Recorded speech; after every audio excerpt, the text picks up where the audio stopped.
네, 오대영 라이브의 간판 코너 단도직입을 시작하겠습니다. 수요일에 만나는 두 분의 정치 고수, 김병욱 더불어민주당 선대위 금융자본시장위원장, 김성태 국민의힘 선대위 국민소통위원장 나와 있습니다. 어서 오십시오.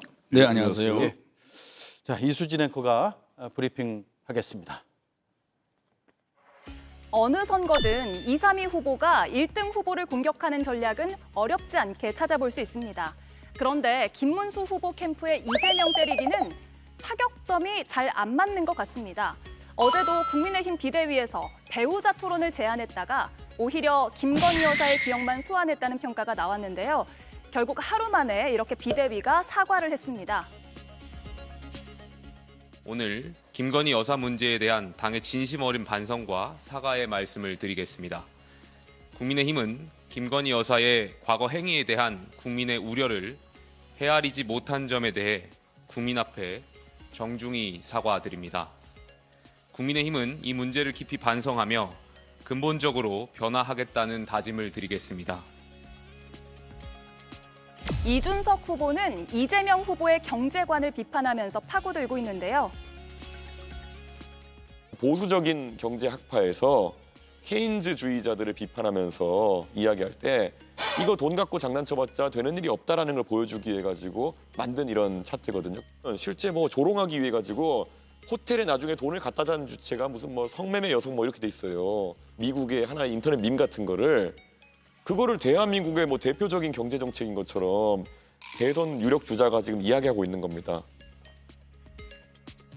하지만 경제 위기 상황에서 정부가 어느 정도의 돈을 풀어야 하는가에 대한 본질적인 문제는 비켜갔다는 의견이 나옵니다.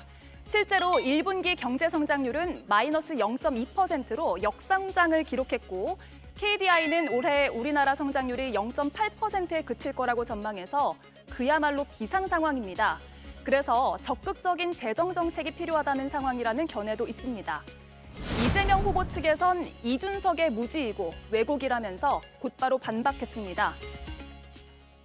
예, 이재명 후보에 대해서 어제 이준석 후보가 바로 이 자리 단도직입에서 저하고 인터뷰를 했습니다. 호텔 경제학에 대해서 비판적인 입장을 많이 밝혔거든요.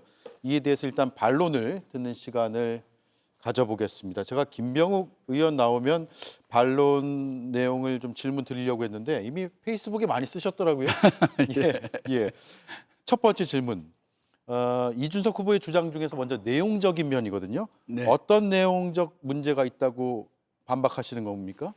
기본적으로 이재명 후보가 얘기한 것은 예. 하나의 경제 문제를 해결하는 모형을 얘기한 겁니다. 예. 우리가 경제학자가 학생들을 가르칠 때 좀 더 쉽게 설명하기 위해서는 단순화시켜서 모형을 만들어서 학생들 가르치지 않습니까? 예. 네, 그런 거예요. 그래서 이것이 우리 경제에 100% 완전히 맞아 들어가는 것이 아니라 이렇게 유동성이 공급됐을 때 하나하나의 경제 주체를 지나가면서 100원짜리가 200원의 효과, 200원이 300원 이렇게 승소효과가 있으면서 유동성 함정에 빠진 경제 주체들이 유동성 함정을 극복하면서 생산성이 올라갈 가능성이 있고 이런 것들이 누적되면 정부의 적극적인 재정 기능으로 인해서 대한민국 경제가 살아갈 수 있다. 예. 하나의 모형을 설명을 한 건데 마치 이것이 하나하나 그대로 되겠느냐? 안 될 수도 있죠. 왜냐하면 예를 들어 이제 호텔 경제학에서 호텔에서 돈을 받아갖고 이 10만 원을 빚을 갚잖아요. 그 호텔에 빚이 없을 수도 있어요.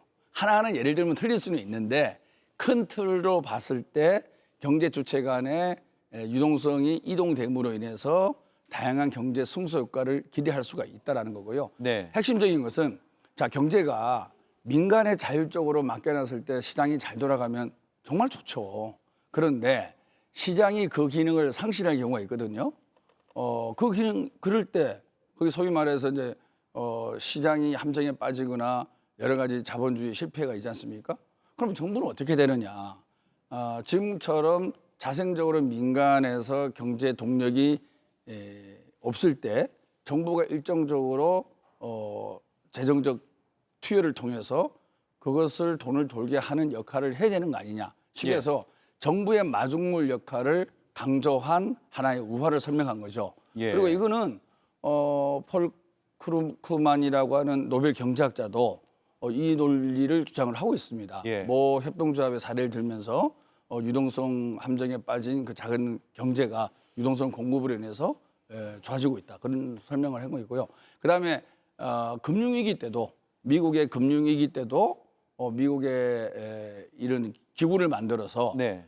ABS라는 금융 상품의 고위험을 해결하기 위한 이런 유동성 공급을 한 사례가 있습니다. 그리고 최근에는 코로나 때도 미국에서 얼마나 돈을 많이 풀었습니까? 해외에. 우리는 빌려주기만 했지. 그래서 정부의 경제가 어려웠을 때 경제 주체들의 어려움에 대해서 정부가 매번 그렇게 할 수는 없지만 때로는 정부가 적극적인 재정 기능을 투여해서 경제를 살려나가는데 적극적인 마중물 역할을 해야 된다. 예. 그게 이 논의의 핵심입니다. 지금 같은 위기 상황에서는 돈을 더 적극적으로 좀 풀어줘야 유동성 된다. 공급이 필요하다. 예, 주장을 하기 위해서 아주 단순화시킨 모델을 설명한 건데 그 그렇죠. 단순화시킨 모델을 끄집어내서 비판했다. 예, 이 말씀이네요. 예. 근데 그러니까 김병욱 의원님처럼 어제 이제 인석 이제 객신당 후보의 그 반론적인 입장인데 그렇게 해서 이제 그러니까 이재명 후보의 경제 정책이라는 게 지금 경제 위기 때는 이제 재정을 확대해 가지고 그러니까 경제라는 것은 개인 소비 내지는 이제 국가 재정이지 않습니까? 그러니까 개인 소비가 이루어지지 않는 그런 뭐 어려운 상황이라면은 국가 재정을 풀어서 돈이 돌게 해야 된다. 이 이야기를 이제 하는 건데. 네. 그런데 좋아요. 그런데 분명히 그런 정책을 가져갈 수 있어요. 예. 그런데 그런 측면에서도 많은 그 경제 정책, 그 경제학의 그 이론들이 있는데, 근데 이 호텔 경제학 이론은 쉽게 말하면 실패한 이론이에요. 사실 지금 정통한 이론은 아닌 것이죠. 정통한 경제학 이론도 아니에요. 하나의 경제학 이론이 되려 그러면 많은 경제 그 실천 모델들이 만들어져 가지고 그게 하나의 이론이 되는 건데 예. 이게 지금 현재 호텔 경제학 같은 경우는 그냥 그 한 사례일 뿐인데 이걸 갖다가 왜 이재명 지금 현재 후보가 2017년도부터 이걸 쓰기 시작했는데 나는 주변에 많은 좋은 경제학자들도 많은데 많은 도움을 주고 계실 건데 왜 이걸 들고 왔나? 그러니까 이 케인즈의 성수이라는 게 다 옛날에 뭐 좀 운동권 사람들이나 다 공부한 학습이에요. 예. 이론인데 이미 70년대 이 거대한 그런 인플레와 함께 이 파산한 신화예요. 그리고 전설이에요. 그러니까 이건 대공황, 대불황을 이제 2차 대전이 이제 나고서야 이 문제가 이제 해결이 돼요. 예. 그럼 그 2차 대전이 발생하니까 그 수많은 인류가 죽음을 맞이하게 되고 또 파괴가 됐지 않습니까? 그래서 그 대가라는 건 너무나 이 처참한 거였거든요. 그렇기 때문에 국민들에게 땀 흘려 일한 노동의 대가로 가정 경제가 이렇게 윤택해지고 좋아지고 그래서 건전한 노동이 이루어지는 이 사회를 위한 그런 한마디로 경제 정책으로 이렇게 가져줘야 되는데 무조건적으로 지금 현재 이재명 후보의 생각은 경제 힘들어지고 좀 뭐 국민들이 묵고 사는 문제가 팍팍하게 하면은 국가 재정 풀어야 되고 국가 재정을 풀어서 돈을 풀면 경제는 돌게 돼 있는 거다. 그럼 그만큼 재정 건전성이 악화되고 국가 신의도 떨어지고 이런 문제는 어떻게 할 거냐. 이게. 예. 호텔 경제학도 마지막은 돈이 돌아요. 돈이 돌긴 도는데 원래는 이론상에 매춘부입니다. 이 문방구라고 잘 이렇게 미안을 시켜놨는데 그 이론들을 하더라도 마지막에는 매춘부가 호텔에 예. 돈을 갚아야 되는 건데. 예, 그러니까 이건 상당히 별로 안 좋은 그 경제학 그 모델 중에 하나인데 이걸 가지고 왜 국민들을 설득하려고 했는가? 난 그게 좀 이해가 안 돼요. 예. 일단 이게 정통한 이론으로 내세운 겁니까? 아니면 앞서 말씀하신 대로 아주 단순화시킨 그냥 하나의 모델로 설명하는 예, 예시였습니다. 우리 김성태 의원님께서 말씀하신 대로 당연히 땀 흘려 일하는 국민들이 대우받고 그분들이 대접받는 그런 사회가 좋은 거죠. 아까 내가 말씀드린 대로 자본주의는 구조적 모순이 있지 않습니까? 양극화, 그다음에 시장 탈락자, 그리고 때로는 구조적 위기가 있는 거 아니겠습니까? 그게 IMF라든지 금융위기라든지 코로나 이런 구조적 위기거든요. 예. 이런 경우에는 시장에만 맡겨놔서는 안 돌아가죠. 작동이 안 됩니다. 그래라고 그걸 해결하기 위해서 정부가 있는 거 아니겠습니까? 그렇습니다. 그럼 정부가 할 수 있는 기능이 여러 가지 있는데 조세 정책도 있고 재정 정책도 상당히 유용한 하나의 방법인 것은 분명한 거 아니겠어요? 그 방법을 설명하는 모형을 갖고 국민들이 이해하기 쉽게끔 이렇게 해서 돈이 잘 돌면 이 강적 경제 주체가 빚을 갚을 수가 있고 결국에는 큰 돈 안 들이더라도 경제가 살아납니다. 이런 하나의 설명을 한 거거든요.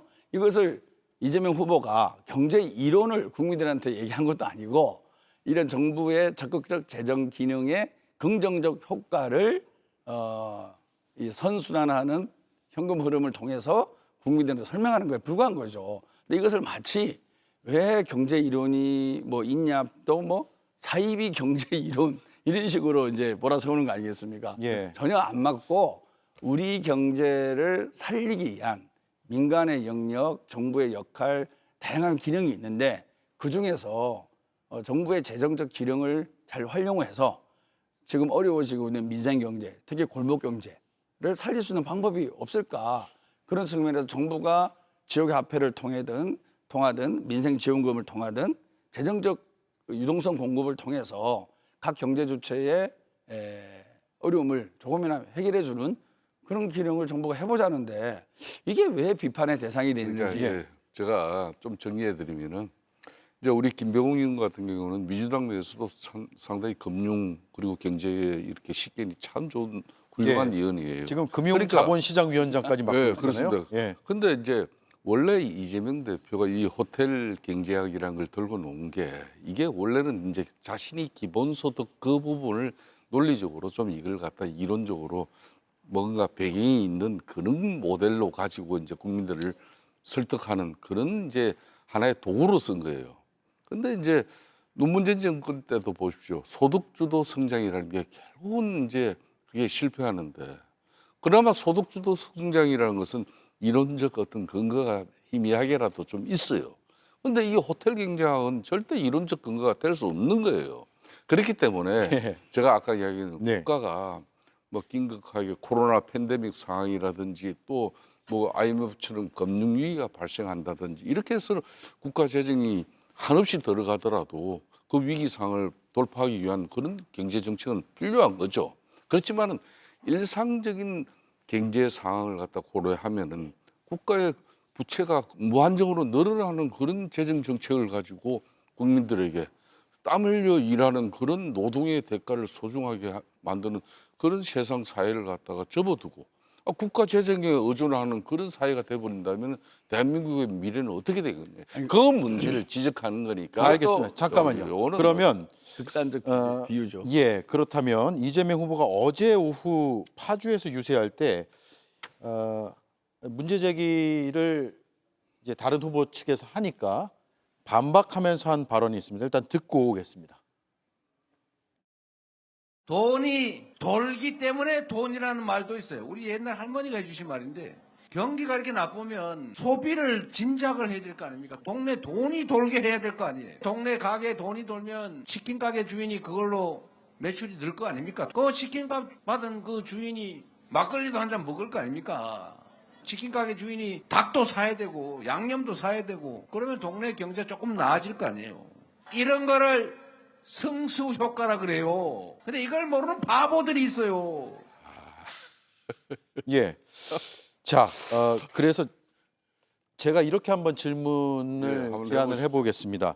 지금 호텔 경제학이다 아니다 뭐 이게 이론이다 아니다라는 건 사실 본질인지 아닌지는 좀 헷갈립니다만 지금 하고자 하는 주장은 재정 정책을 좀 적극적으로 쓸 때는 써야 된다인 것이고 아니다라고 이제 반론을 하시는 걸로도 들리는데 그게 맞습니까 아닙니까? 그러니까 이런 겁니다. 예. 분명한 것은 이 사회는 돈이 돌고 돌아야 돼요. 예. 그래야 경제적 선순환도 이루어지는 겁니다.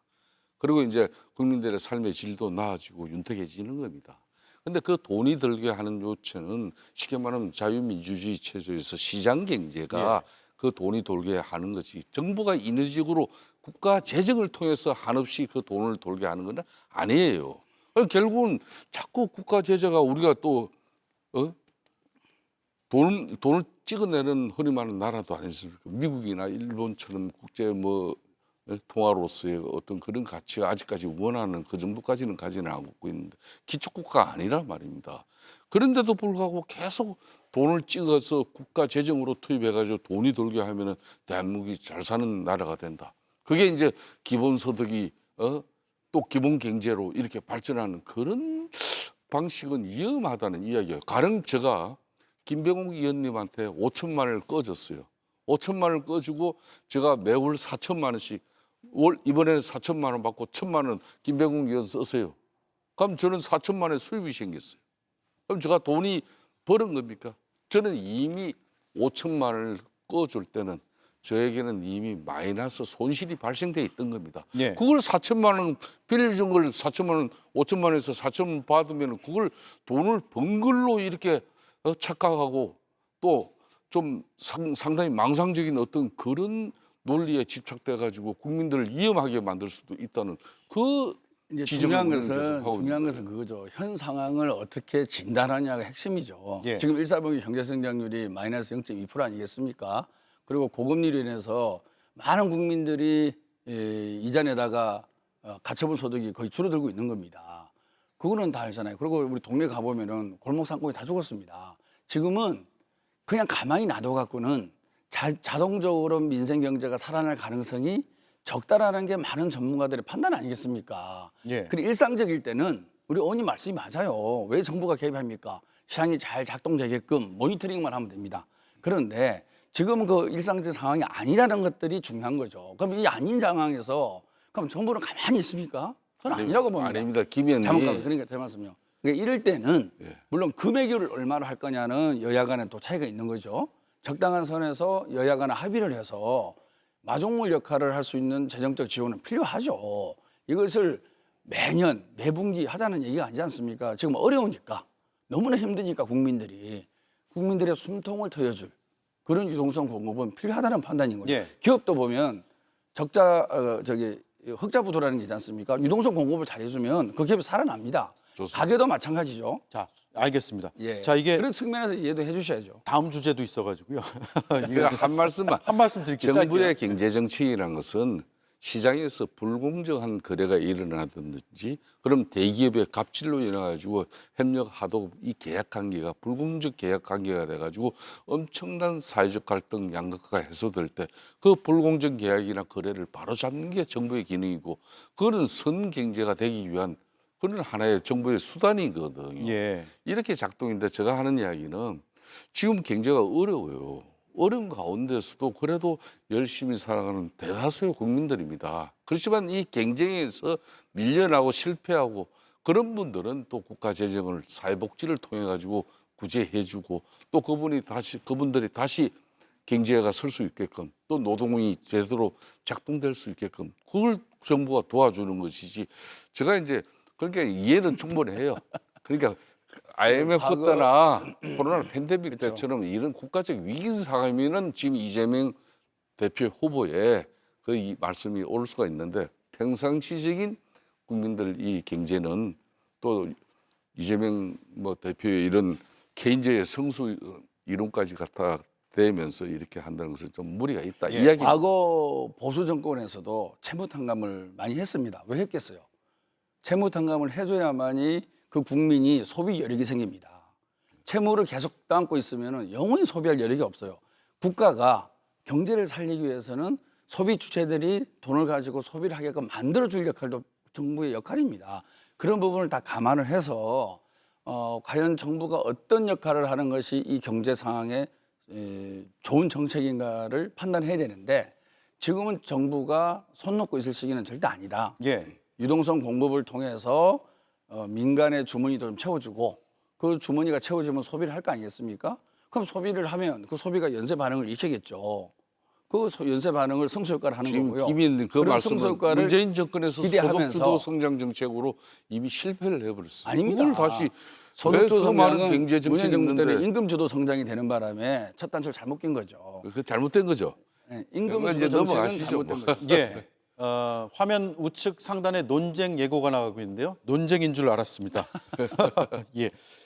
제가 들으면서 이런 생각이 들었어요. 두 분의 말씀이 A라는 방향도 있고 B라는 방향도 있는데 A만 옳고 B는 틀리다 혹은 B만 맞고 A는 그르다라고 할 수 있는 게 아니라 정책적으로 어떤 시각으로 보느냐의 차이에서 발생하는 것 같고 따라서 틀리고 맞고의 문제라기보다는 선택의 문제인 것 같다. 현 상황을 어떻게 예, 진단하느냐. 현 상황에 대한 진단도 마찬가지고요. 그리고 그 선택은 결국 국민들이 하겠죠. 예, 그렇습니다. 선거를 통해서요. 이렇게 정리하면 될 것 같습니다.